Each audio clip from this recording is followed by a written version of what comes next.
발표할 주제는 이제 지갑 관련된 건데요. 원래는 제가 이제 네이트 스테이션 같은 NFT 파일을 조금 하려고 하다가 이제 지갑에 대해서 좀 많이 공부를 해야 돼가지고 이번에 좀 급하게 자료를 만들었습니다. 그래서 뭔가 거창하게 이제 크립토 월렛 워라는 이름을 붙여보긴 했는데 사실 거의 스케치 수준이라고 보시면 되고요. 안에 들어가는 내용들은 이제 지갑별 전략하고 뭐 로드맵, 그다음에 이제 스마트 컨트랙트 지갑, 계정 추상화 MPC 지갑 등의 관점에서 전체 그림 살펴보는 거라고 보시면 될 것 같습니다. 그래서 오늘 말씀드리는 내용은 이제 델피 리서치에서 발행한 리포트나 이제 유튜브에서 이제 원래 다루는 해외 영상들을 좀 많이 참고를 했고요.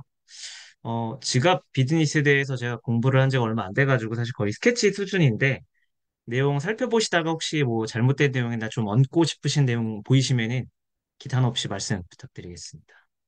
네, 그럼 바로 한번 시작해 보도록 하겠습니다. 일단은 시간도 뭐 그렇게 많지는 않을 것 같고, 일단 뭐 몇몇 살펴보니까 이제 오늘은 이제 다 웬만한 분들이 다 계신 것 같아서, 뭐 기초적인 내용은 좀 스킵하고 바로 좀 진행을 해보도록 하겠습니다.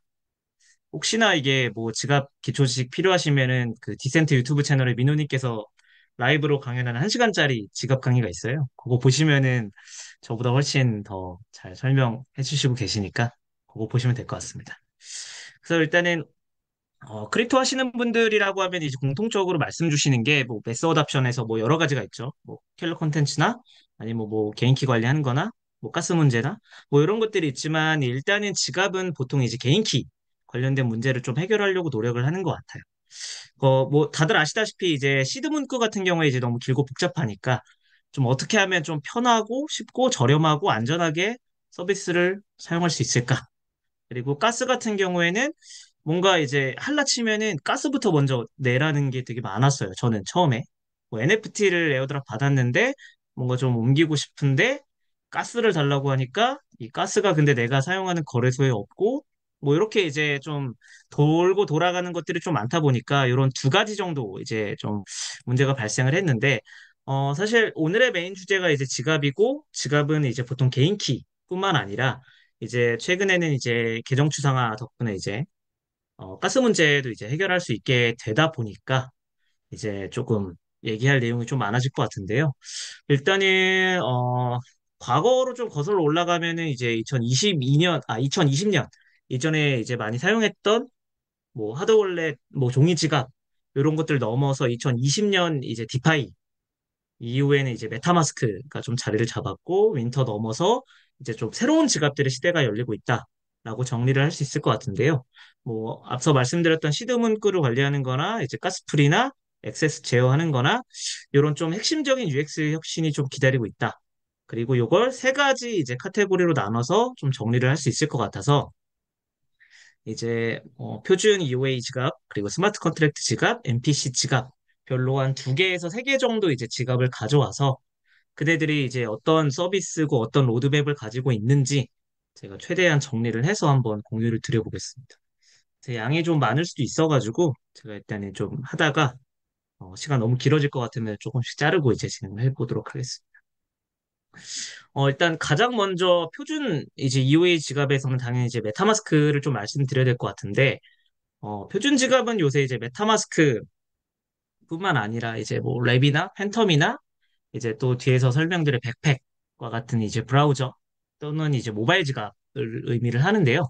사실 뭐 가장 많이 사용되고 있고, 뭐 향후 몇 년간은 단순한 이제 프론트엔드 뭐 디앱에 액세스하는 수단에서 전체 이제 서비스, 통합 기능을 제공하는 이제 좀 뭐 슈퍼 앱, 슈퍼 앱이 되기 위해 좀 노력하는 좀 지갑들 간의 전쟁이 좀 이루어질 것 같다라고 예상이 되는데요. 가장 이런 슈퍼 앱하고 좀 적절한 비교 대상이 이제 뭐 결제나 소셜이나 쇼핑이나 뭐 신분증 기능까지 이제 갖춘 우리나라에서는 뭐 토스, 중국으로 치면 이제 텐센트의 위챗 이런 것들을 좀 지향을 하고 있는데 일단은 가장 먼저 좀 선두주자라고 할 수 있는 이제 메타마스크부터 간단하게 이제 살펴보겠습니다. 메타마스크는 사실 너무 잘 알고 계시고 가장 많이 사용되는 지갑이고 작년 기준으로는 이제 컨센시 그 여기 회사에서는 이제 월간 활성 사용자 수가 약 한 3천만 명 넘는다고 이제 밝힌 상태인데요.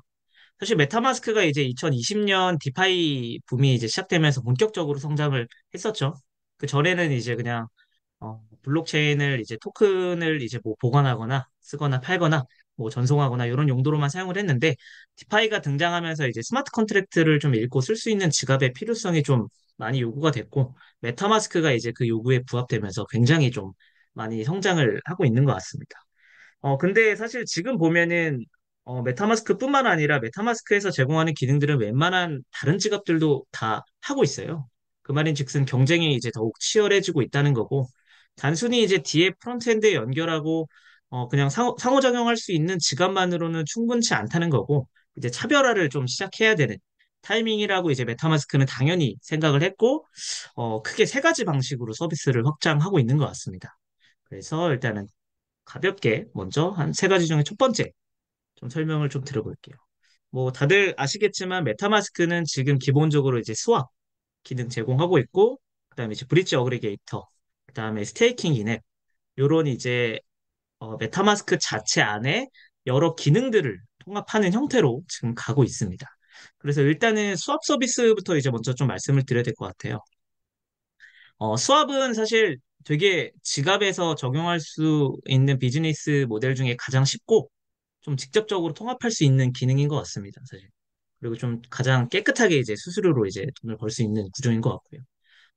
뭐, 백엔드에서는 그냥 뭐, 덱스나 이제 어그리게이터 붙여가지고 만들면 되니까 사실 지갑의 오버헤드도 그렇게 크지는 않은 것 같아서 메타마스크가 사실 수업으로 굉장히 꿀을 많이 빨았다라는 얘기를 하더라고요.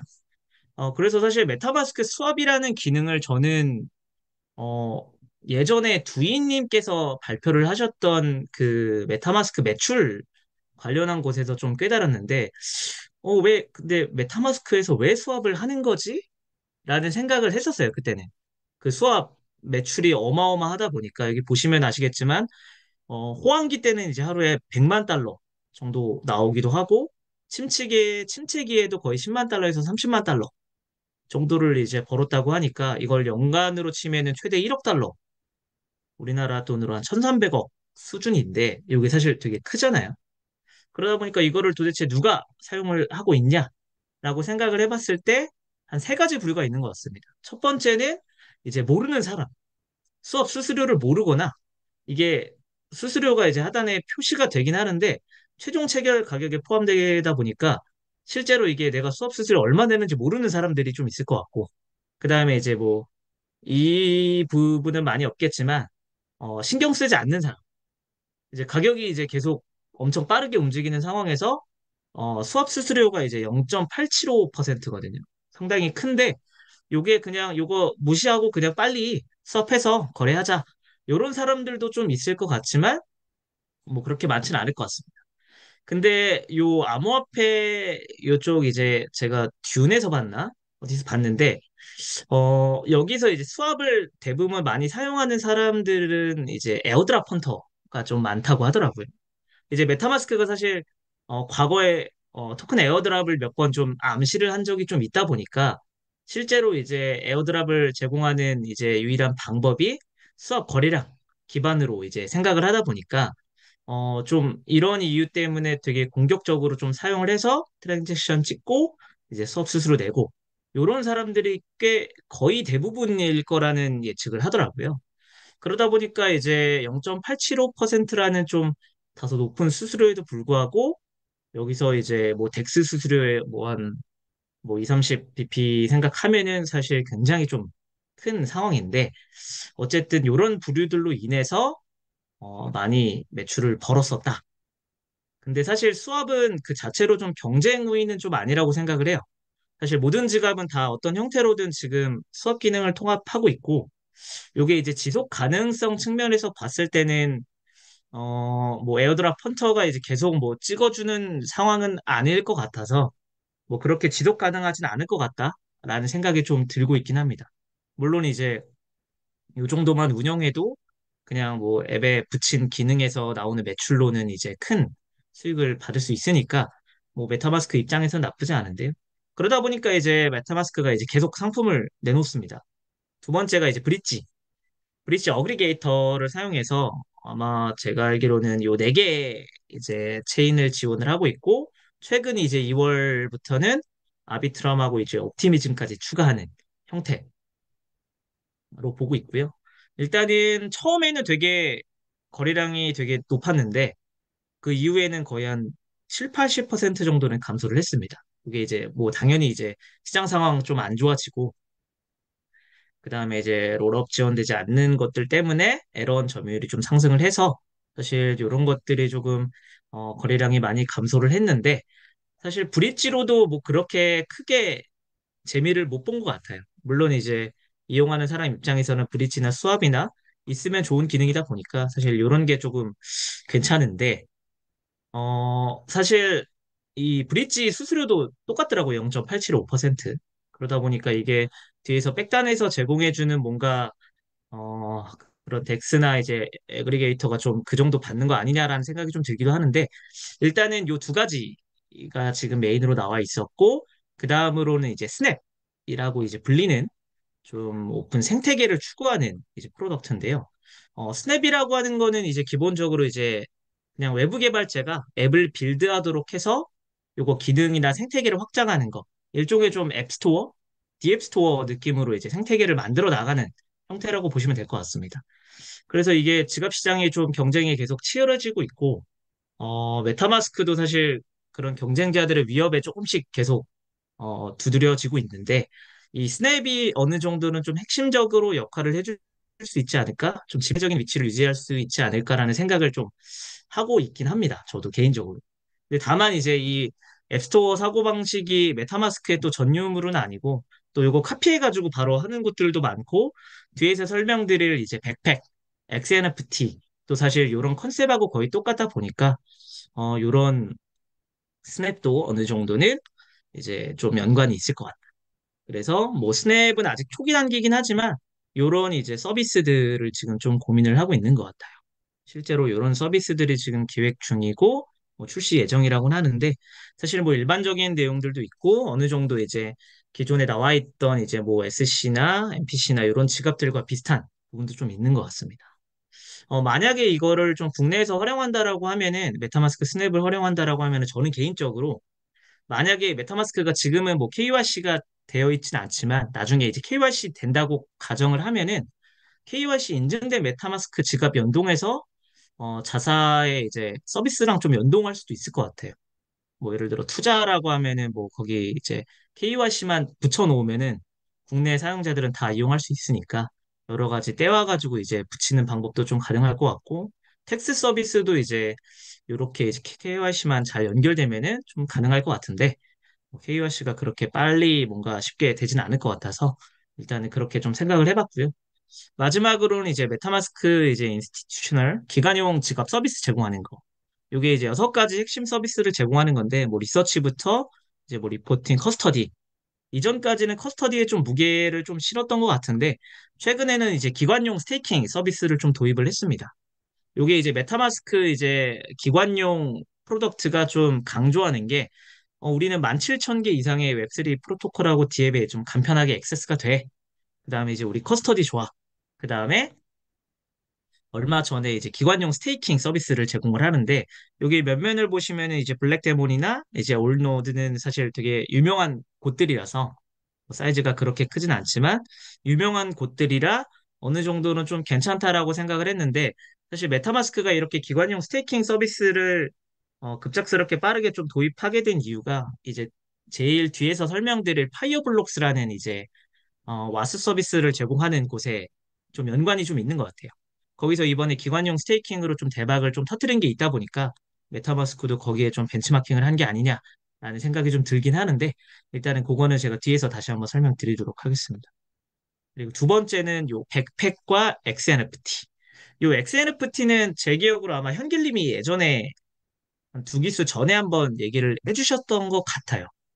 이 백팩 서비스가 앱스토어라는 이제 개념하고 이제 스냅하고 거의 비슷한 접근 방식인데, 뭐 큰 차이점은 사실 잘 모르겠긴 한데, 그래도 좀 개인화된 이제 일반 유저용 앱을 제공하는 데 더 집중을 한다라는 생각이 좀 들었어요.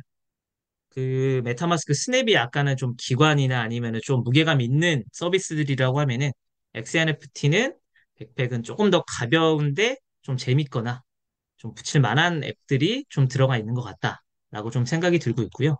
이 XNFT라는 개념에 대해서 이제 가볍게 설명을 드리면은 백팩은 그냥 단순하게 이제 실행 가능한 NFT라고 좀 알려져 있고요.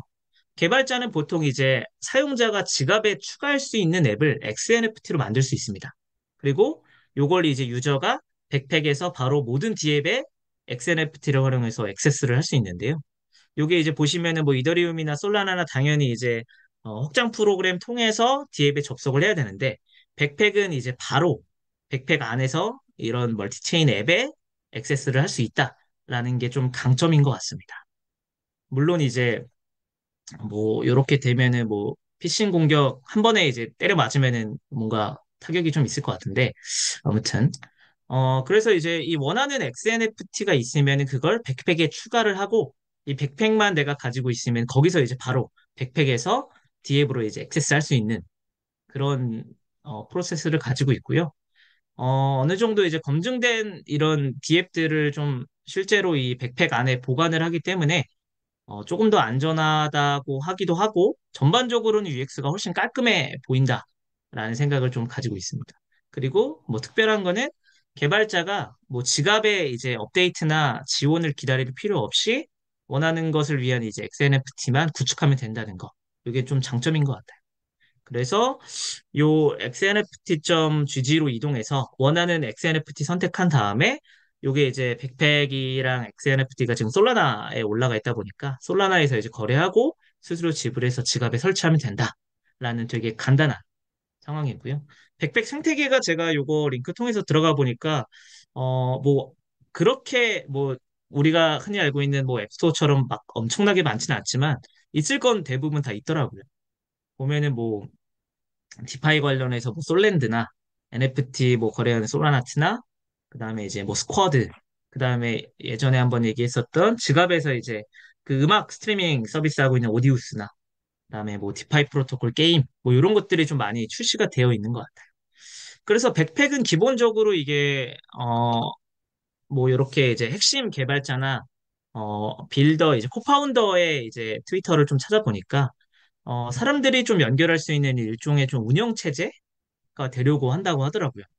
그래서 이제 설립자가 요거 백팩 만들면서 지금 지갑은 다 본질적으로 동일한 상황이고 요게 이제 결국은 유저를 위한 게임키 생성해서 웹사이트에 연결할 수 있으니까 그거는 근데 이제 더 이상 큰 차별화가 아니다.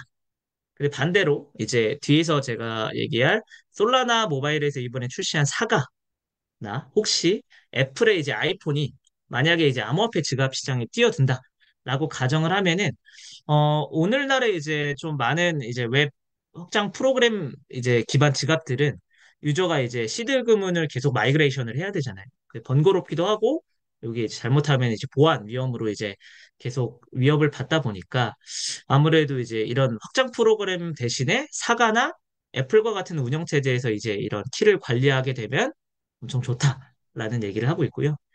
사실 그렇게 되면은 원하는 이제 곳에 마음대로 좀 액세스할 수 있고 스마트폰이 기본적으로 이제 하드웨어 지갑처럼 역할을 하면서 그 스마트폰 안에다가 키를 저장하고 그 스마트폰에다가 이제 앱을 설치해서 그냥 바로 스마트폰에서 내가 앱 뭐 들어갈 때 아니면 다른 이제 체인 쓸 때 계속 시드구문 불러오거나 가져올 필요 없이 입력할 필요 없이 사용할 수 있다라고 얘기를 하면서 이미 시장이 이런 방향으로 좀 나아가고 있고, 이제 그런 개인 키를 두고 기존 지갑과 경쟁하는 게 싸울 가치가 없다라고 이제 인터뷰를 했더라고요. 그래서 이 사람들은 이제 개발자 도구, 생태계, 이런 것들을 중심으로 풍부하게 한번 만들고자 한다.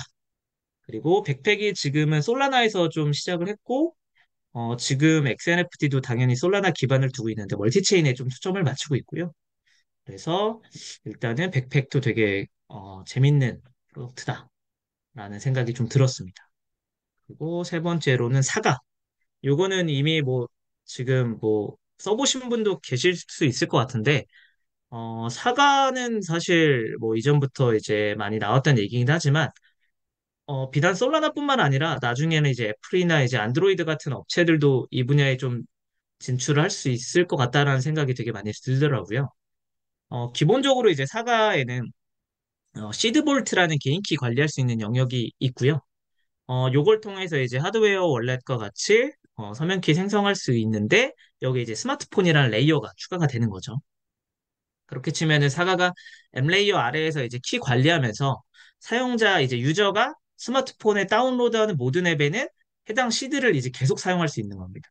내가 계속 그 시드 문구를 불러오거나 입력할 필요 없이 하드웨어 월렛과 같이 똑같이 그냥 다운로드하는 거 다 해당 시드를 사용할 수 있고 키가 이제 운영체제에서 만약에 관리된다라고 하면은 지갑의 이제 경쟁 우위가 모든 지갑이나 이제 앱별 지갑이 이제 동일한 레이어에서 실행이 되니까 실제로 이제 좀 유리하다 기존 지갑에 비해 주장할 수도 있을 것 같아요. 그리고 참고로 이제 사과 휴대폰에 백팩을 설치하면은 다른 모든 토큰과 마찬가지로 XLFT가 자동으로 채워집니다.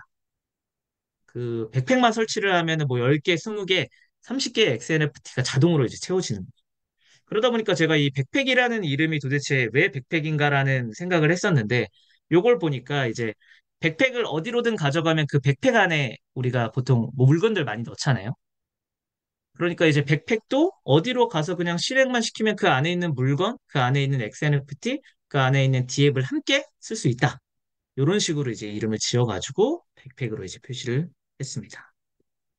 그리고 뭐 또 다른 독특한 경쟁자는 이제 D앱인데 좀 많은 유저 확보하고 있는 몇몇 D앱이 이제 지갑 영역으로 이동을 하거나 이동을 좀 고려하고 있는 상황. 경쟁이 더 빡세지는 것 같아요. 원인치는 사실 이미 자체 지갑 보유하고 있는데 최근에는 이제 하드웨어 지갑 사업에도 진출한다고 발표를 하더라고요.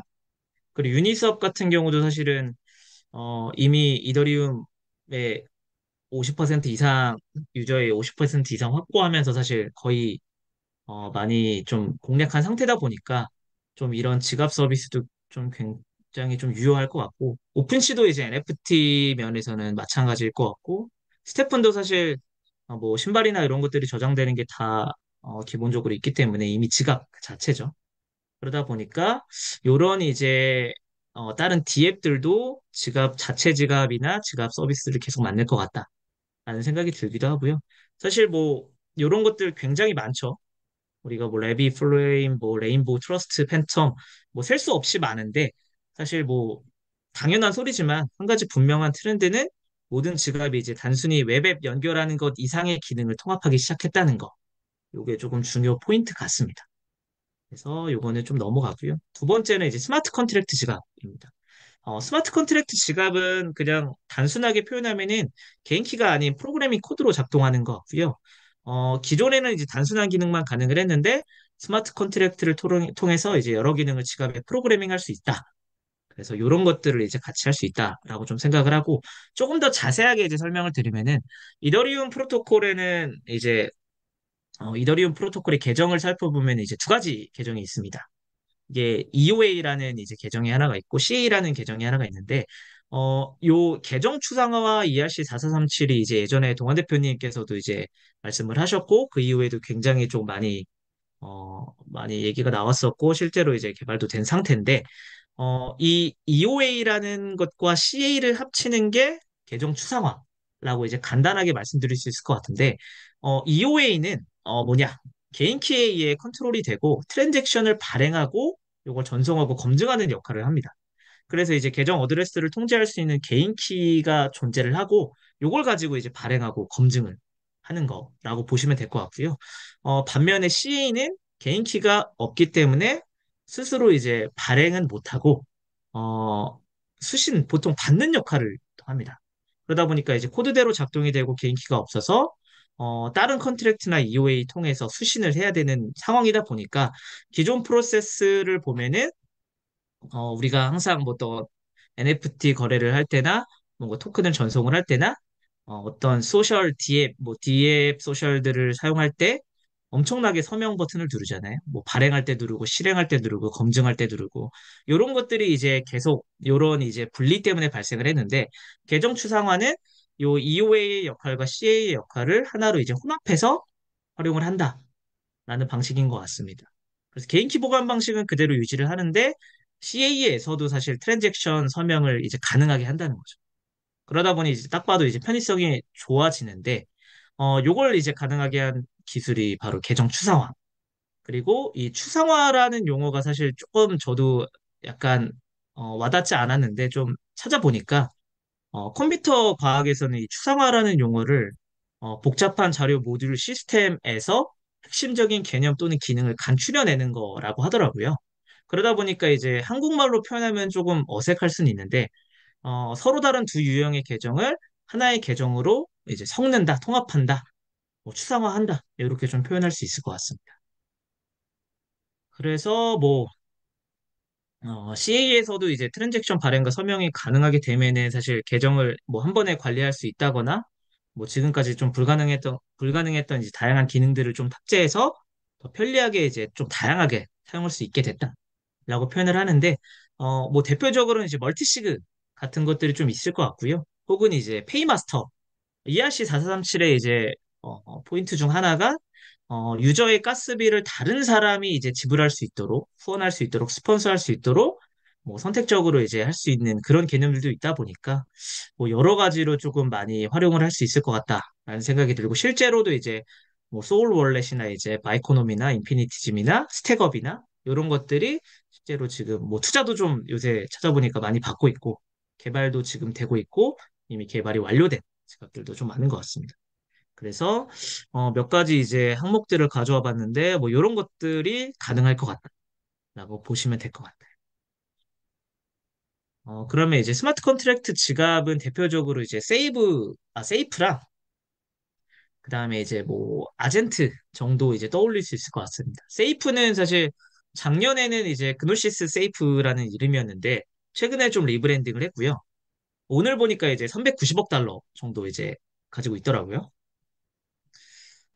그래서 이제 세이프로 다시 리브랜딩하고, 굉장히 좀 새를 불려나가고 있는데, 활성 세이프를 보니까 이제 최근에는 하루 최대 뭐 2,000건까지 이제 증가를 한 상황인데, 요게 이제 L2가 계속적으로 이제 사람들이 채택함으로써 이 세이프도 계속 좋아지고 있다. 더 가속화되고 있는 것 같다.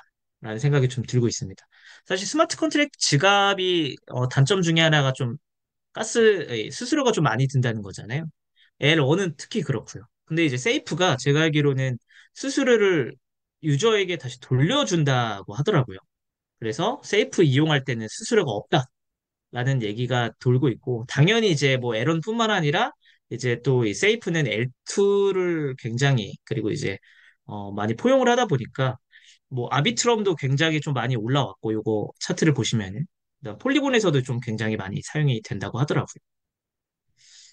그래서 사실 보면은 세이프가 이런 스마트 컨트랙트 지갑을 보통은 이제 멀티시그랑 이제 연관지어서 생각을 하는데 데이터를 이제 살펴본 분들이 이제 이야기하시기로는 세이프를 멀티시그 때문에 쓰는 사람이 그렇게 많지는 않다, 생각보다 많지는 않다라고 하더라고요. 그래서 실제로 이제 데이터를 까보니까 이 분류를 살펴보면은 50% 정도 이상이 단 하나의 서명만 지금 등록된 상태라고 하더라고요. 그렇게 치면은 결국 이 세이프 유저의 상당수가 멀티시그가 제공하는 그런 뭐 보안적인 강화나 이런 것들이 아니라 뭐 좀 스마트 컨트랙트 지갑이 표준 지갑에 비해 제공하는 좀 유연성이나 뭐 혜택이나 이런 것들로 좀 사용을 하고 있지 않을까라는 생각이 좀 들었고요. 물론 이제 SC 지갑이 여러 좋은 이점들이 있다 보니까 사실 그런 것들도 되게 많이 반영이 된 것 같은데 일단은 세이프도 그런 영향을 좀 많이 받고 있는 것 같습니다. 그리고 이제 계정 추상화도 사실은 뭐 계정 추상화라는 개념 자체는 이미 2015년부터 이제 나와 있었으니까 뭐 지금 된 것도 사실 좀 늦는다고 생각을 할 수 있지만 세이프는 사실 이미 어느 정도는 계정 추상화를 좀 구현을 해놨더라고요. 그러다 보니까 이제 뭐 ERC4437은 당연히 새로운 표준이지만 이제 이 계정 추상화 개념은 세이프에서 이미 도입이 된 상태고 이미 자체 생태계가 어느 정도 좀 구성이 되고 있다라고 얘기를 하더라고요. 그래서 이 계정 추상화가 사실은 유용하게 쓰려면은 결국은 이거를 유용하게 만들 수 있는 제품이 나와야 되고 그런 팀이 나와야 되는데 세이프는 이미 다오들과도 좀 밀접하게 좀 연관이 있고 그다음에 뭐 여러 가지 이제 팀들이 거의 뭐 30개 정도 이상 팀들과 함께 이런 계정 추상화 관련 제품들을 좀 만들고 있다라고 본인들이 이제 밝힌 상황입니다. 그래서 이제 세이프가 결국은 좀 잘 될 것 같다라는 생각이 이 리서치를 하면서 좀 많이 들고, 결국은 이제 L2나 ERC4437이 되게 큰 도움이 될 것 같은데, 개인적으로는 세이프 토큰도 좀 지켜봐야 될 것 같다. 요게 발행은 됐는데 아직 뭔가 나온 게 없어가지고, 뭐 지금 나온 정보도 많이 없긴 한데, 세이프 토큰도 좀 의미가 있을 것 같다라는 생각이 좀 많이 들었습니다. 물론 제가 토큰에 대해서는 리서치를 하지 않아서 정확한 정보는 잘 모르겠어요. 그리고 두 번째는 아젠트. 요게 이제 또 다른 좀 잘 알려진 지갑인데, 아젠트는 조금 더 이제 모바일 우선 전략을 가지고 있다고 하더라고요. 실제로 이제 아젠트가 사용자가 이제 세이프보다 많았어요. 보시면은 2021년, 2022년 초까지는 아젠트가 훨씬 높았는데, 원래 이제 아젠트와 세이프 둘 다 이제 수수료를 받지 않는 모델, 되돌려주는 모델을 사용을 했는데, 아젠트는 이제 뭐 L1에 조금 더 집중을 하는 상황이었어서, 근데 이제 L1 수수료가 높아지면서 다시 이제 수수료를 받기 시작하면서 세이프의 역전을 당한 상황입니다. 그래서 좀 아젠트 많이 사용했던 사람들이 이제 보완하고 사실은 뭐 비용 맞바꾸면서 뭐 표준 지갑이나 세이프로 이동을 한 것 같은데요. 그래서 작년 한 해 동안 되게 가파른 감소세, 뭐 가파른 감소세라기보다는 세이프가 굉장히 많이 좀 증가를 한 것 같은데, 사실 세이프랑 몇 가지 지표를 비교를 해보면은 세이프의 가치나 유저가 훨씬 더 밸류업을 한 것 같아요. 그래서 이렇게 비교를 해보면은 사실 이것만 봐도 뭐 보관된 이더의 양이나 뭐 트랜잭션 수나 계정 숫자는 뭐 아젠트도 많았었지만 다 따라잡힌 상태고, 뭐 타겟 유저도 사실은 세이프가 다오나 이제 뭐 기관 쪽에서 많이 세이프를 사용하다 보니까 볼륨이 아니라 이제 스케일도 당연히 클 수밖에 없는 상황인 것 같아요. 그래서 뭐 세이프 아젠트는 타겟하는 블록체인도 좀 다른데, 세이프는 EVM 체인에 좀 집중을 하고, 아젠트는 이제 에러는 이제 이더리움, 그리고 뭐 L2는 GK 싱크랑 스타크넷의 솔루션을 구축을 하고 있는 것 같습니다. 그래서 뭐 ERC4437 월렛은 아까 말씀드렸던 뭐 소울 월렛이나 이제 뭐 스택업 이런 것들이 좀 유명한 상태고, 뭐 이런 것들은 제가 아직 뭐 제대로 나온 프로덕트가 없는 것 같아서 따로 리서치는 하지 않았고요. 일단 이런 것들이 있다 정도로 보시면 될 것 같습니다. 그래서 정리해서 스마트 컨트랙트는 보안과 UX를 크게 개선한 프로덕트이기도 한데, 뭐 여러 가지 단점도 있겠지만, 그래도 이제 스마트 컨트랙트 지급 없이는 암호화폐가 대중적으로 확장되기는 좀 어려울 것 같다로 정리를 할 수 있을 것 같습니다. 요 SC 지갑하고 이제 비슷한 맥락에서 이제 MPC 지갑을 뒤에서 다루게 될 텐데, 약간 다른 방식으로 적용이 되고 있고, 사실 뭐 이게 MPC나 스마트 컨트랙트 지갑이 뭔가 서로 싸운다기보다는 서로를 이제 보완한다는 느낌, 약간 그런 느낌으로 이제 진행이 되는 것 같습니다. 네, 그러면은 다음 이제 마지막으로 이제 MPC. MPC는 이제 뭐 다들 아시다시피 다자간 서명 기술이라고 좀 표현을 할 수 있을 것 같은데요.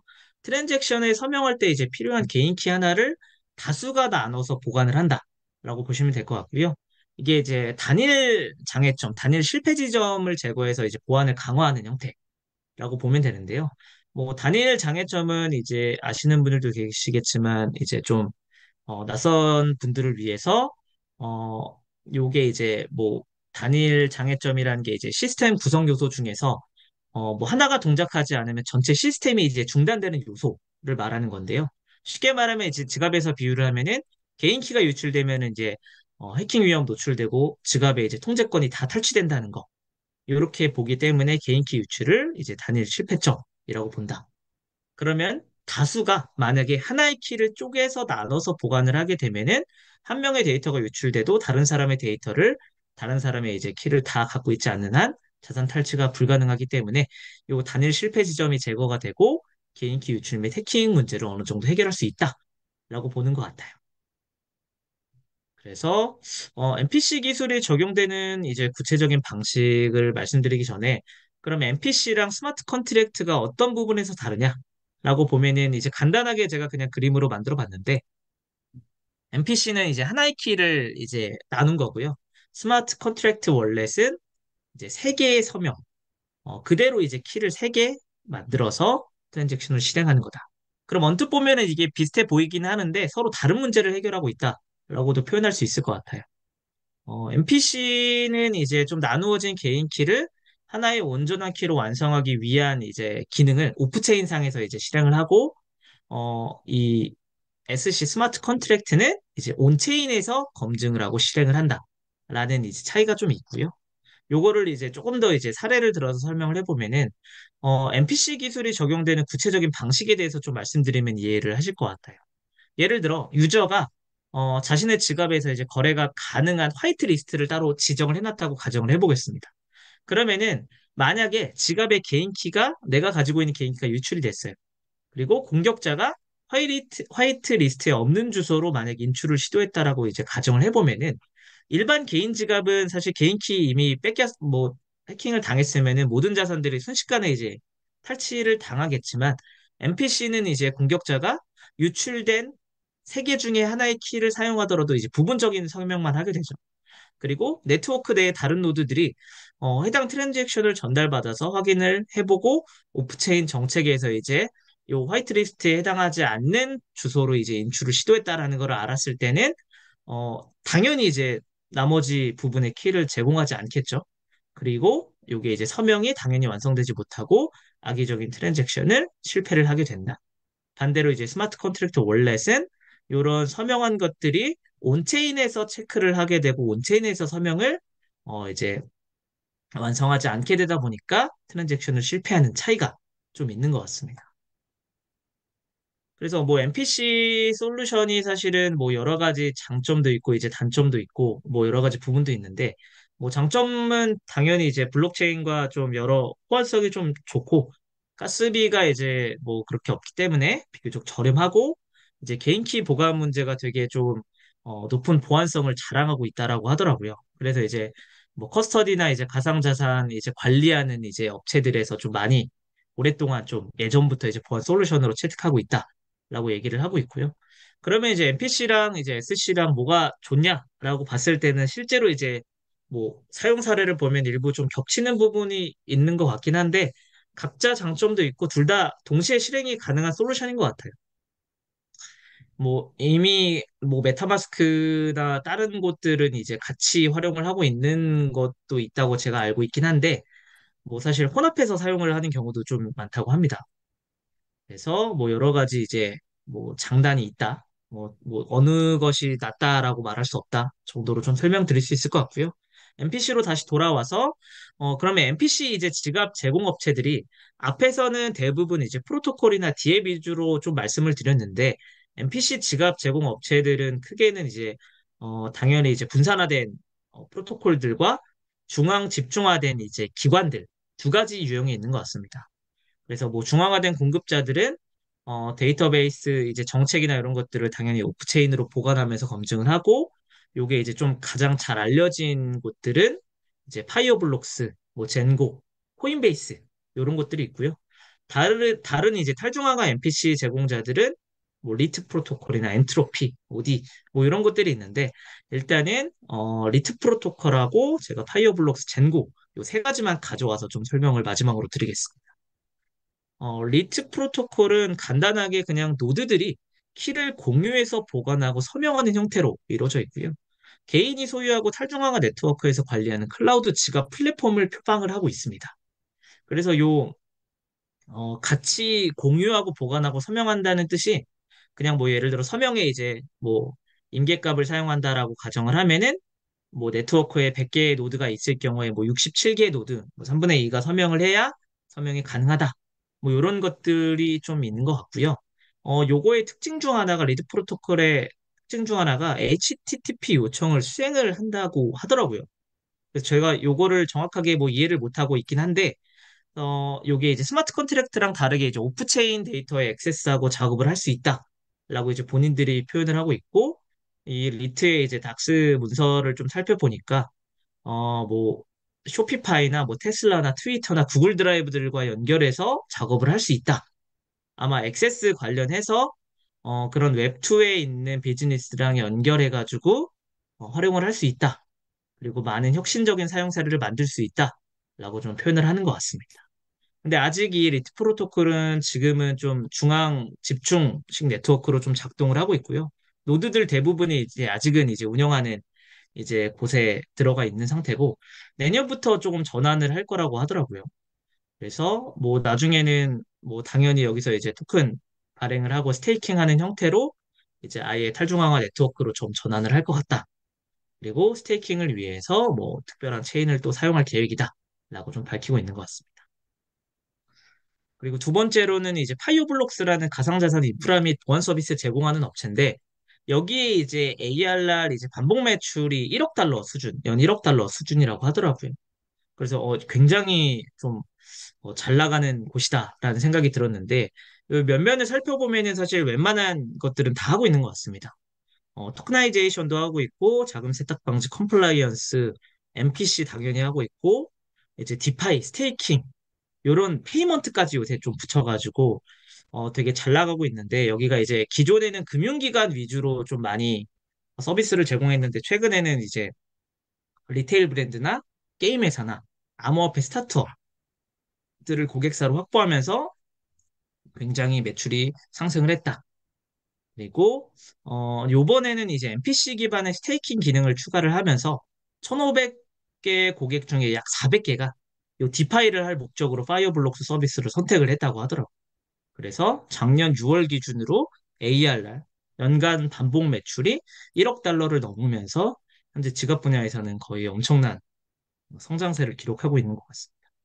그리고 마지막으로는 이제 젠고라는 곳인데요. 젠고르는 이제 이스라엘에서 만들어진 이제 스타트업이고, 요게 이제 보니까 이제 삼성 벤처 투자랑 삼성 넥스트에서도 투자를 한 회사더라고요. 그래서 근데 보니까 젠고도 이제 과거에 몇 번 사고가 난 지갑인 것 같은데, 파이어블록스랑은 다르게 이게 개인 유저를 좀 타겟으로 해서 MPC 서비스를 제공을 하고 있고, 뭐 3FA 복구 시스템, 클리어 사인 파이어월, 뭐 이런 여러 가지 보안적인 기술을 좀 가지고 있는 것 같습니다. 그래서 이제 3FA 복구 시스템이 뭔가 하니 개인 이메일 주소랑 개인 클라우드 서비스 그리고 얼굴 인식을 통해서 내 복구를 할 수 있다. 개인 키를 복구를 할 수 있다. 이런 좀 여러 가지 서비스를 제공을 하고 있는 것 같습니다. 그래서 결론은 요 앞에서 이제 여러 가지 설명을 드렸는데 결론이 사실 되게 단순해요. 사실 되게 원론적이고 뭐 여러 가지 이제 로드맵이 있고 방향이 있겠지만 분명한 거는 이제 단순히 자산 보관하고 DM만 연결해주는 지갑보다 생태계를 만들거나 니즈를 해결해주는 지갑만이 살아남을 것이다. 라고 좀 보고 있고요. 구체적으로 제가 좀 비즈니스랑 좀 연관지어서 생각을 해봤는데 너무 브로드해가지고 사실 뭐 크게 이제 뭐 엄청나게 막 창의적이나 그런 아이디어는 아니지만 뭐 기본적으로 이제 슈퍼앱, 그다음에 이제 OS 운영체제, 그다음에 이제 P2P 와스 형태로 이제 발전이 될 것 같다. 메타마스크는 사실 슈퍼앱 쪽으로 많이 가고 있는 것 같고요. 기본적으로 이제 플랫폼 형태를 띌 것 같은데 뭐 앞서 말씀드렸던 토스나 이제 텐센트의 위챗처럼 모든 서비스를 다 이 지갑에 붙이는 슈퍼앱으로 발전할 것 같다라는 생각이 좀 들었고요. 그다음에 이제 안드로이드나 iOS 같이 이제 오픈 에코시스템 개방형 생태계를 추구하는 지갑들이 생겨날 것 같다. 뭐 앞서 말씀드렸던 백팩이 사실 이런 느낌으로 좀 많이 가고 있는 상황인 것 같습니다. 그리고 마지막으로는 이제 사스랑 비슷하게 이제 와스라고 이제 하는 용어가 있더라고요. 뭐 사스랑 비슷하게 이제 B2B 와스라고 하는 것은 기관용 서비스로 이제 기관들이 가지고 있는 니즈를 해결해 줄 수 있는 서비스. 그렇게 치면 사실 해외에는 이미 국내는 사실 포지티브 규제다 보니까 할 수 있는 게 많이 제한적인데 해외에는 사실 네거티브 위주다 보니까 아까 말씀드렸던 파이어블록스가 뭐 디파이니 스테이킹이니 뭐 여러 가지 서비스를 다 붙여가지고 지금의 매출을 좀 만들 수 있는 것 같다라는 생각이 좀 들고 있습니다. 다만 이제 이런 것들이 이제 좀 더 발전이 되면 사실 우리가 지금 보고 있는 그냥 단순한 뭐 디파이나 이런 금융적인 것뿐만 아니라 좀 여러 가지 형태로도 좀 발전을 할 수 있을 것 같다. 그럼 결국에는 이제 우리가 알고 있는 B2B 사스처럼 뭔가 좀 다양하게 기업에서 니즈를 갖고 있는 걸 해결해 주는 곳들이 지갑의 한 축으로 자리를 잡을 것 같다라는 생각이 좀 마지막에 들었습니다. 네, 그리고 마지막으로 또 이제 지갑 얘기했는데 하드웨어 원래 얘기 안 하면 좀 섭섭하니까 앞서 배운 것들, 앞서 이제 말씀드렸던 것들 이제 같이 조합해서 사용을 해보면은 당연히 이제 하드웨어 월렛들도 이제 공식 앱, 이제 뭐 대부분 하드웨어 월렛들이 자체 앱이 있죠. 뭐 당연히 디센트도 이제 앱이 있고, 레저도 이제 레저 라이브가 따로 있고, 이런 것들이 이제 레저 라이브는 아니구나. 아무튼 이 앱에서 이제 같이 데스크톱 또는 모바일 앱을 통해서 트랜잭션 이제 그 시드구문 연결해서 트랜잭션을 서명한다든지 이런 것들을 위한 약간 지갑의 인터페이스, 우리가 이제 지갑에서 뭔가 스마트폰처럼 넓은 디스플레이에서 뭔가 할 수 있는 게 아니다 보니까 앱을 통해서 이제 지갑 인터페이스 역할을 좀 하고 있는 것 같고요. 두 번째로는 이제 웹 확장 프로그램과 함께 사용을 한다. 뭐 메타마스크 같은 것들과 이제 연결해서 사용하는 것이 사실은 하드웨어 월렛이나 메타마스크 따로 사용하는 것보다 좀 더 안전한 것 같습니다. 뭐 메타마스크에서 직접 시드구문 생성하는 것보다는 메타마스크 이제 하드웨어에서 이제 만들고 요거 연결해 가지고 서명만 뭐 요청을 한다든지 그런 식으로 같이 활용할 수 있을 것 같고요. 그다음에 이제 앞서 말씀드렸던 스마트 컨트랙트 지갑에 이제 멀티시그의 서명자 중 하나로 하드웨어 월렛을 좀 포함시킬 수 있을 것 같아요. 아니면 뭐 하드웨어 월렛으로만 뭐 멀티시그를 당연히 만들 수도 있는 거고, 아니면 뭔가 조합해서 이제 만들거나 이런 것들로 좀 여러 방식으로 사용을 할 수 있을 것 같다라는 생각이 들고 있습니다. 물론 이제 하드웨어 월렛과 제가 오늘 말씀드렸던 이제 월렛들과의 뭐 기능이나 뭐 역할의 차이가 분명히 있는 건 맞지만 어느 정도는 좀 조합해서 사용을 하는 것이 좀 안전하다라고 말씀드릴 수 있을 것 같아요. 그래서 제가 좀 시간을 좀 길게 쓴 것 같은데 이만 발표를 마치고 혹시 질문